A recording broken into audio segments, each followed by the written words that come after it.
નમસ્કાર દર્શક મિત્રો, તહેલકા ન્યૂઝમાં હું મેઘા અગ્રવાલ આપનું હાર્દિક સ્વાગત કરું છું. આપ જોઈ રહ્યા છો તહેલકા ન્યૂઝ અને જોઈએ આજના સમાચાર.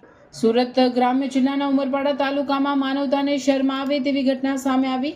નશાલપુર ગામે એક સગીરા પર સામૂહિક દુષ્કર્મ આચરવાના ગુનામાં સુરત ગ્રામ્ય પોલીસે ગણતરીના કલાકોમાં એક સગીર સહિત કુલ 4 આરોપીઓની ધરપકડ કરી જેલના સળિયા પાછળ ધકેલી દીધા છે. ગત તારીખ 15/3/2026ના રોજ રાત્રિના 2 થી 4 વાગ્યાના અરસામાં ઘટના બની.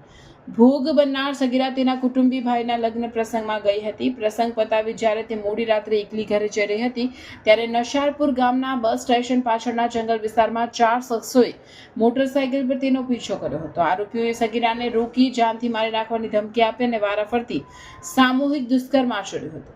ઘટનાની ગંભીરતાને જોતા સુરત વિભાગના પોલીસ મહાનિરીક્ષક પ્રેમવીરસિંહ અને સુરત ગ્રામ્ય પોલીસ અધિક્ષક રાજેશ ગઢિયાએ તાત્કાલિક ઘટનાસ્થળે મુલાકાત લીધી. ઉમરપાડા પોલીસ સ્ટેશનના પીઆઈ જે મોડ અને તેમની ટીમે ટેકનિકલ અને સાયન્ટિફિક પુરાવાના આધારે તપાસ તેજ કરી ગણતરીના સમયમાં જ તમામ આરોપીઓને દબોચી લીધા હતા.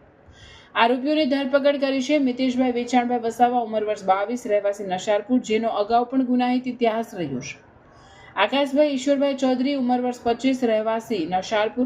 રાહુલ રાજેશભાઈ વસાવા, ઉંમર વર્ષ 20, રહેવાસી વાડી, કાયદાના સંઘર્ષમાં આવેલ એક કિશોર સગીર.